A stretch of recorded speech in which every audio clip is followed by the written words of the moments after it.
Good afternoon. It is July 21st, 2013.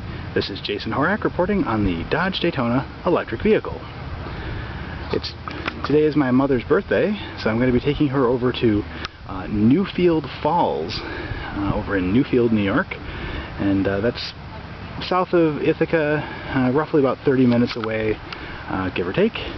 But it's a beautiful day for a drive in the countryside, and yeah, should be fun. So anyway, this gives us a perfect opportunity to test out the air conditioning system that I've been working on. And so today it's fairly warm. I got the thermometer set up here, so it's 46.5% relative humidity and 86.9 degrees Fahrenheit, sitting here in the sun with the windows open. And I've got the ice chest set up in the back seat at the moment.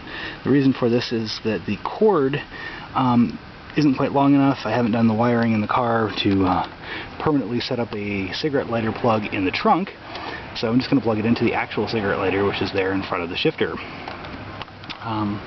Also, it has convenient tie-downs with the rear seat belts that can just hold it on in. So I'll go ahead and show you what it looks like inside. So at the moment we have the water in here. I got about a little under 2 gallons, about maybe 1.75 gallons or so worth of water, and that's just to, so the pump is fully submerged, the base of the pump, and we're going to fill the rest with ice en route. It's already heated up to 87 degrees in the sun here. So I'm going to go ahead and plug it in, just so you can get an idea of the sound that it makes. So when it first spins up, there's a little bit of a gurgle as it clears the air out of the system, but then it's relatively quiet. So there's just a little bit of a running water sound going on there, and that will dissipate more as the water level rises, and as the ice melts. So anyway, that's kind of the overview, just to kind of give you an idea of how it's set up. And yeah, so it's chugging away, and we'll see how well it performs in this real-world test. So it looks like when it's in the back there. And so the plan is to eventually put it back here in the trunk, just tied down to this board that covers the rear battery box. However, it doesn't quite fit. There's a little bit of a clearance issue with the window, based on the ice chest not being able to go far enough forward with the charger right there. So I might be doing a little bit of reconfiguration to place it elsewhere. Generally, I'm the only one driving the car, and occasionally I have one passenger, but it would be nice to be able to take the full complement of 4 people in the car, as well as having the air conditioner running. So I want to get that all set up in the hatch, and yeah, should be fun. So anyway, gonna go get some ice. We'll get her loaded up with our ice chest, and then we'll go for a little drive and see how we do. Take care, and be back in a bit. Okay, just a quick update. We're down at the Hess Mart. The irony of going to a gas station for ice is not lost on me, but anyway, 49.0% relative humidity and 85.0 degrees Fahrenheit. So we've got the ice chest. This is with 4 bags of ice in this chest, plus about 2 gallons of water, a little under, and some soda and stuff for the road. And there's still plenty of room. We could put more ice in here, but I think this ought to work pretty good. So I'm going to go ahead and get this sealed up, and then we'll see how we do. And here we are at Robert Treman State Park in south of Ithaca, New York. And we're going to go ahead and try something that I don't know if anyone in an electric car has ever been brave enough to do before, but we're going to go through the water.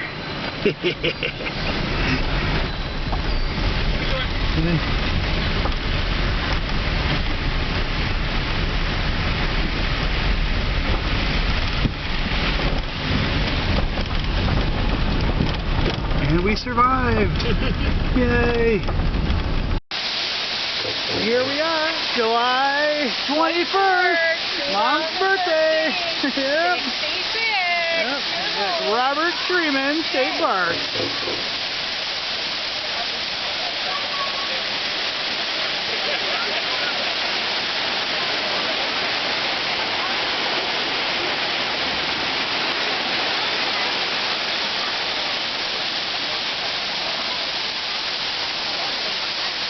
Water temperature is 68 degrees. 68, that's pretty refreshing.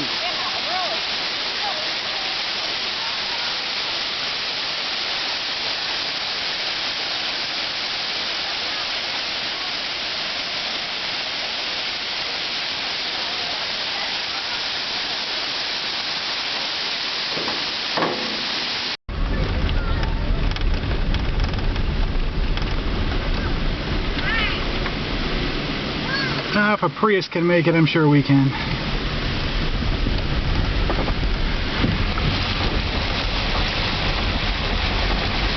This is a no waiting area. No waiting. Go figure. We're coming up on the south end of Huga Lake in Ithaca, New York. And we're going up a rather steep hill. This is, we're about halfway through our trip, give or take. There's the lake down there. Huga.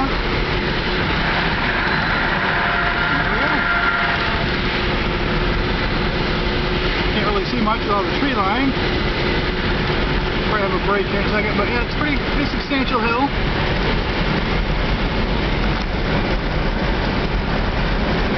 Pulling about 170, well, 200, whatever, 300 amps. Kind of fluctuates all over the place. There's the lake. One of the Finger Lakes, one of the bigger ones. And, so just cruising along a nice daily drive out in Ithaca. You can see this hill is very tall, and forcing this motor and batteries and everything to pull 300 amps continuous going up this hill. I'll have to check the data logs later to see what the motor is actually seeing, but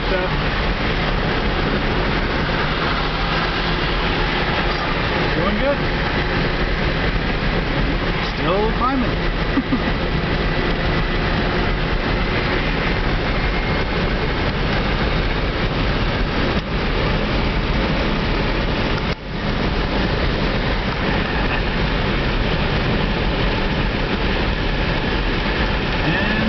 Climbing. And the hill keeps going up, but this is our exit, so we're going to take it.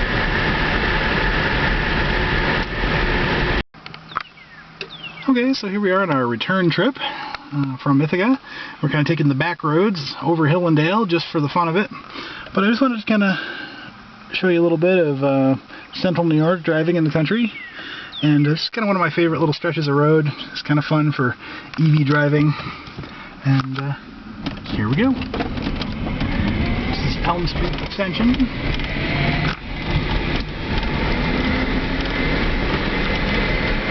I just like this little road because it has all these curves, and it just feels like it was meant to be driven with an electric car, a little electric sports car. I don't know why. So, anyway,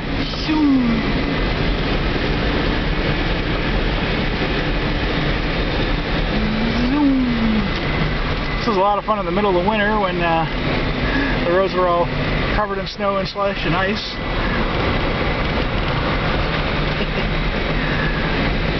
So much fun.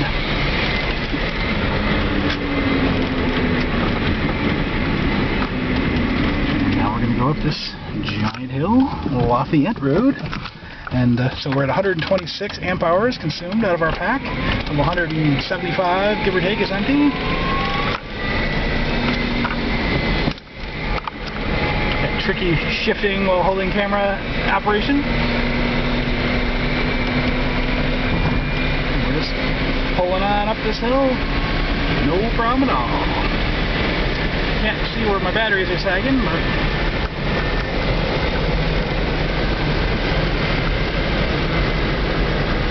lovely cornfields in late July.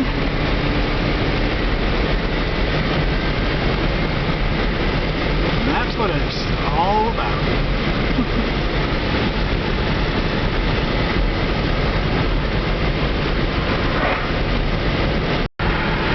So we're at the tail end of a rather long trip, and we're at 143 amp hours consumed out of the pack, at least last time I looked.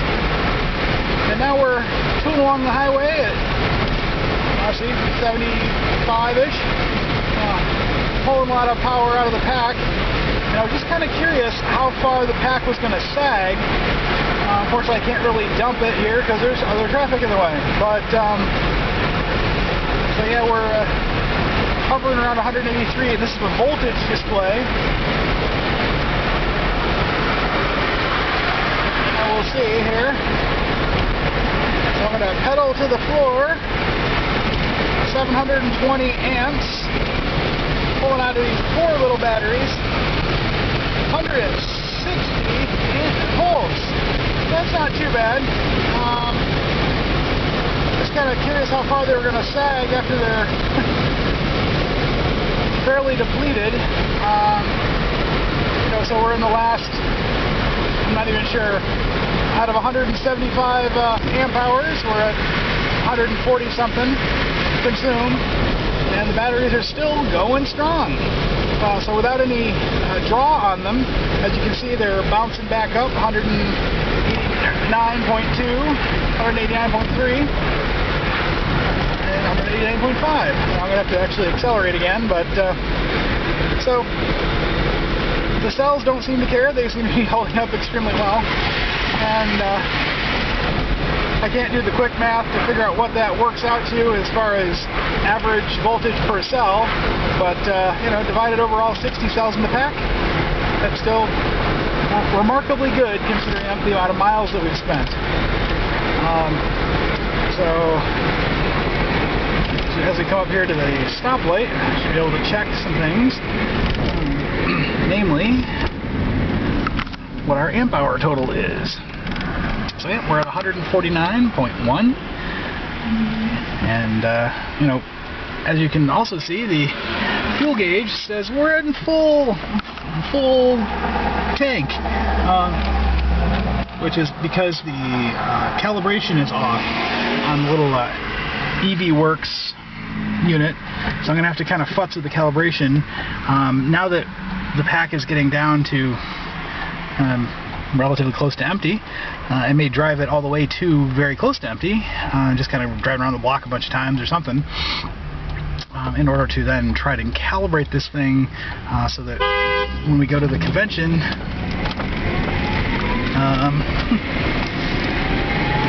it'll actually move and show us our fuel remaining. So anyway, I just wanted to show that.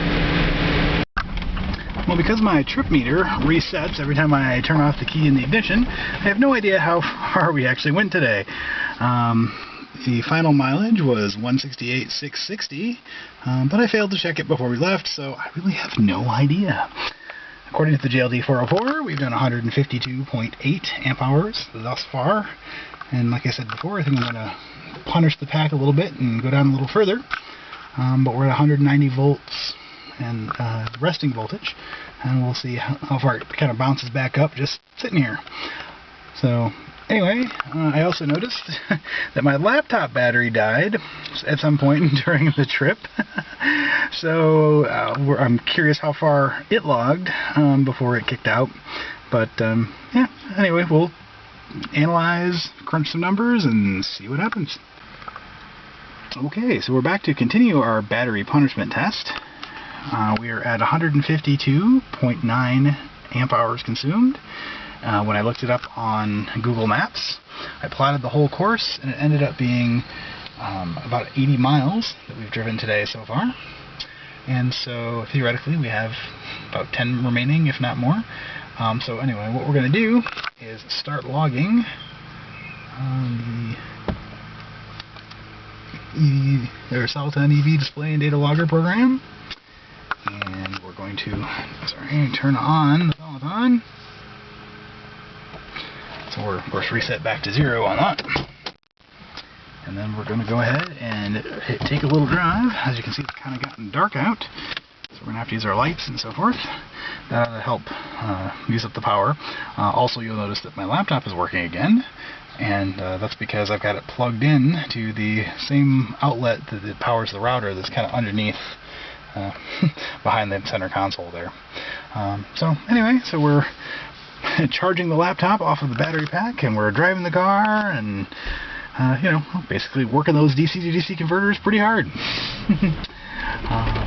So we'll go ahead and go for a little test drive and see how much more power we can suck out of these poor little batteries. Be back in a bit. So we're at 167 amp hours consumed. We're up in Homer. Just went for a little ride up in the country. Checking out the gas prices. $3.93 for regular. And yeah, so we're doing pretty good. 167.1. Headed on home. In theory, we should be able to make it. I guess we'll find out. And here we are going down Main Street in Cortland, New York. July 21st, 2013, trying to use up power in the battery pack. So we're at 172 amp hours, cruising down Main Street. They leave all these lights up for Christmas and so forth, but they leave them up all year round. For Christmas in July, perhaps? I don't know. But, yeah, so we're just kind of literally cruising around town trying to use up amp hours for no other purpose other than draining the batteries down. So, how fun is that? So we've got about 8.8 miles at this particular point. And let's go find ourselves a hill. I think we need a nice steep hill. I'd like to see that amp counter just cranking.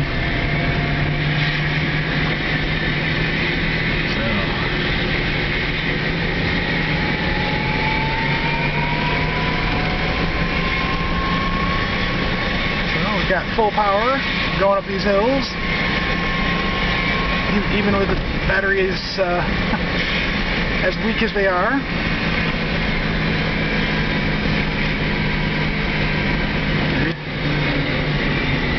They're giving all they got. I got a check gauge light that flashed there now, so I'm not really sure what that was about. Let's go ahead and check our voltage. Yeah, so we're at 169.6.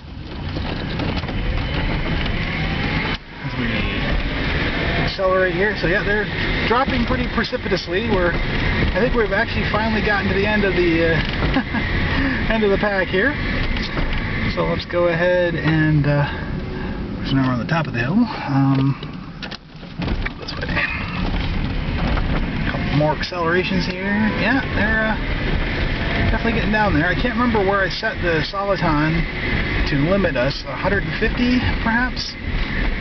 So that ought to be, it shouldn't go any lower than 150 under acceleration, but we should start to feel less power as we're at the end of the pack, or at the 150 mark under acceleration. But I noticed that they're not coming back up as they, we're not using power at the moment, we're just going down a hill, and it's staying at 169, which means that the cells are falling off the cliff at the end of the charge curve there a bit. And yeah, under acceleration. And so what's happening is the DC to DC converter is seeing less voltage than it likes to see at the moment. So because it's 192 volt nominal. And so it's getting 167, and it's basically saying, what are you doing to me? And so it's not charging the accessory battery as much.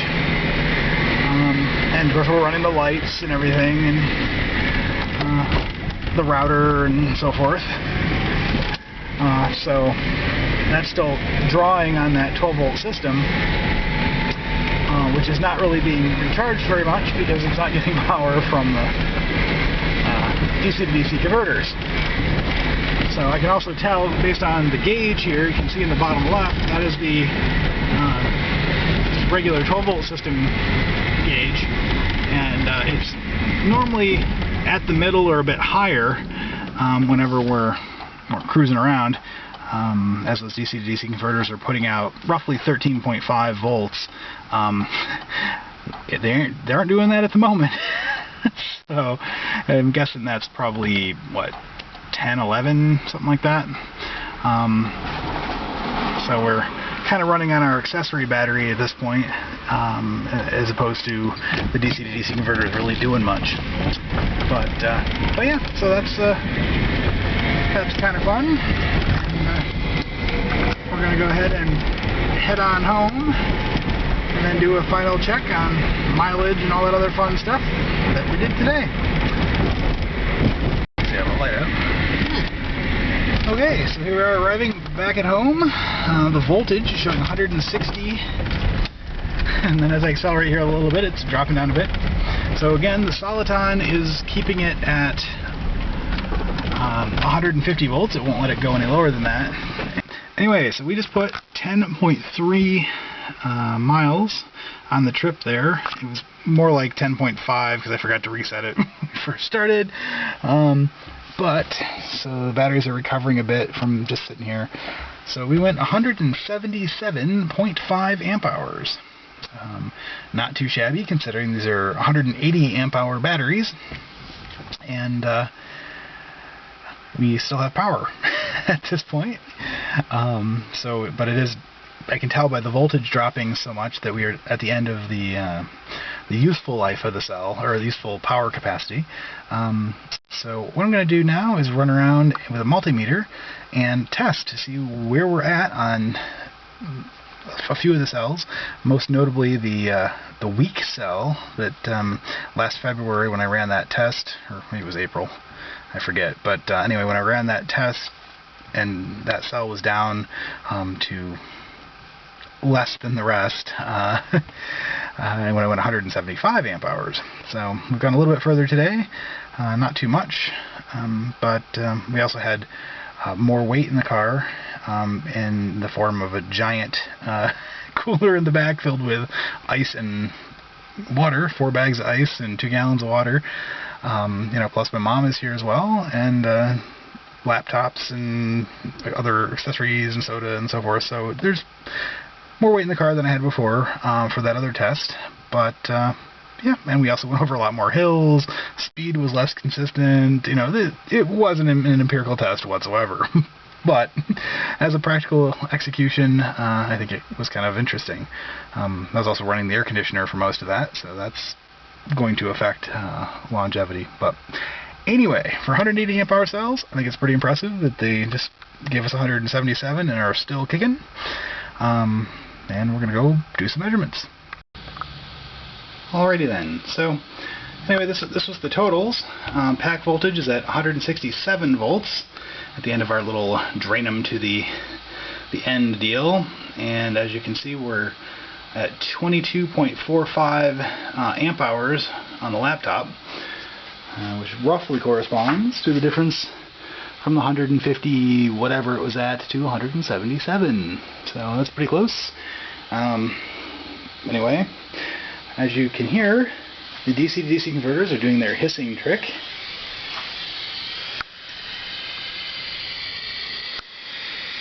And that's putting out a fair amount of heat. The batteries, which it's fairly warm tonight, it's about 75 degrees or so at this point.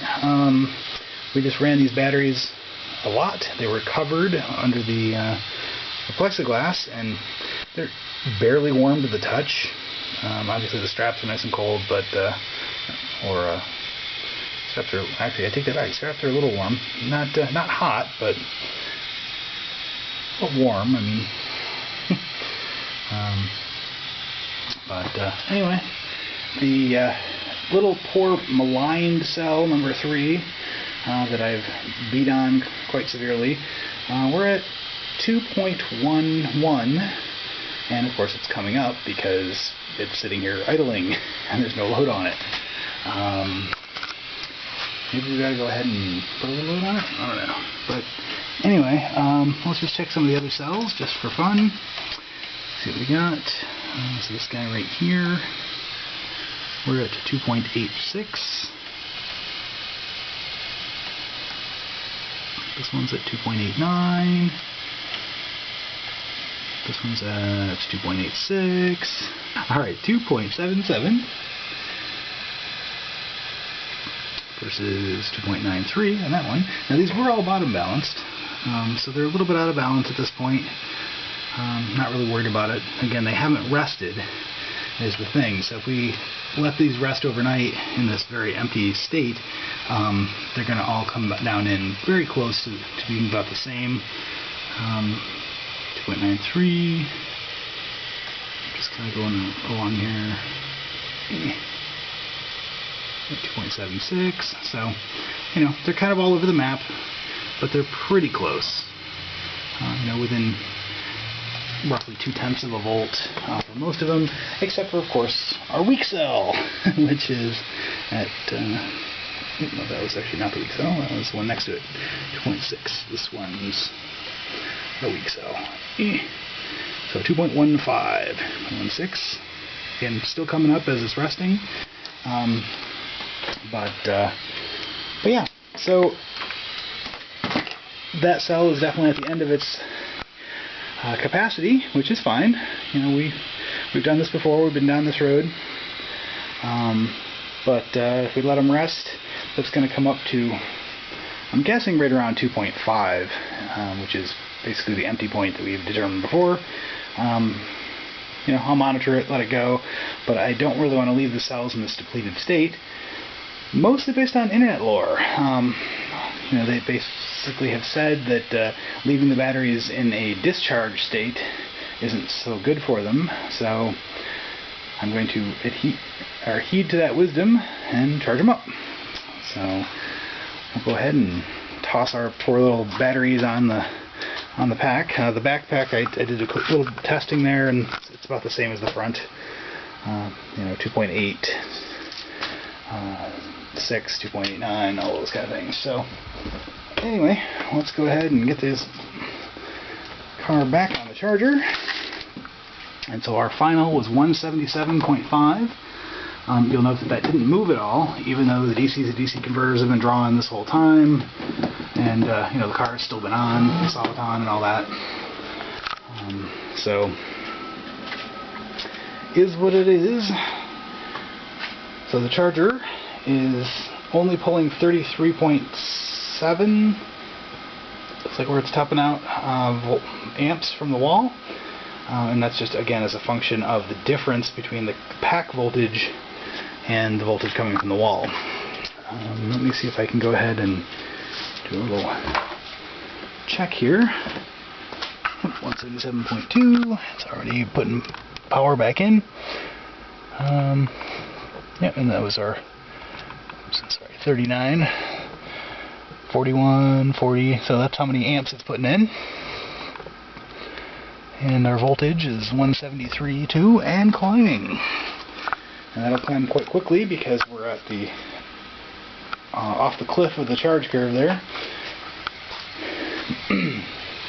Until the cells reach around 3 volts per cell, at which point they will start leveling off again for a very long time, probably about 4.5 hours would be my guess based on previous experience. So I'm going to put this little heater on our poor cell number 3 again. And you see that it's already up to 2.64 and climbing rapidly. So anyway, it's always good to monitor the weakest cell in your pack. And we'll just let this charge and see where we end up. In regards to our ice chest air conditioning system, the results were kind of mixed, to be honest.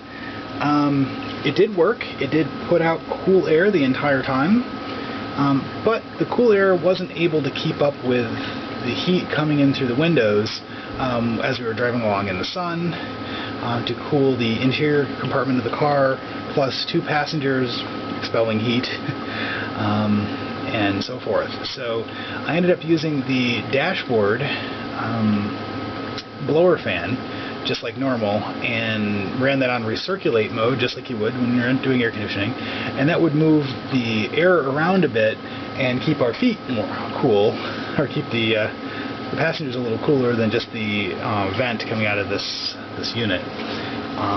So it's fairly quiet. I don't know if you can tell, but the DC to DC converter hiss is actually louder than this thing when it's running.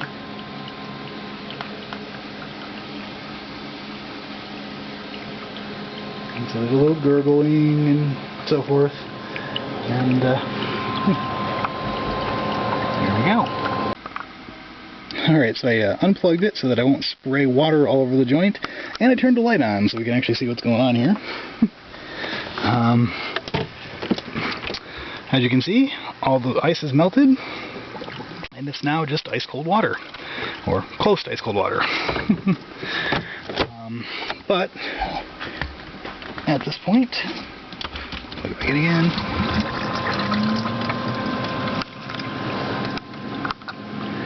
It is still blowing out cold air. Like, I gotta put the temperature gauge in front of this, but it's nice and chilly. Especially now that the sun has gone down and it isn't like cooking us in the car. The air coming out of here is very refreshing. So, I don't know. I guess we'll have to do some more experimentation with the ice chest situation to see if maybe having more higher volume fans, more flow and also more noise would be better for getting more cooling into the cabin. The ice did melt, but then again, it's been all day. It's now 9:30 at night, and we left at like 3 o'clock.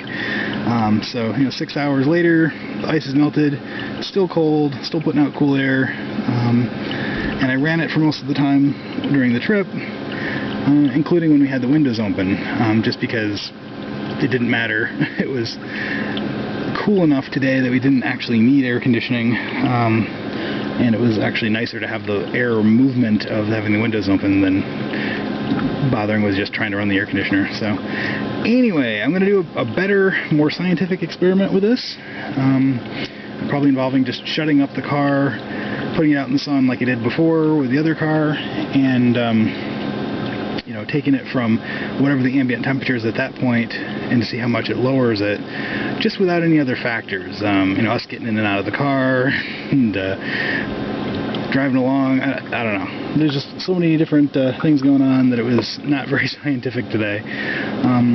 But whatever. Pretty much a successful test in that it works and it does put out cool air. How much it puts out, that's still kind of a matter for debate. So we will keep going on it, and always experimenting, always learning. Take care and have a wonderful evening.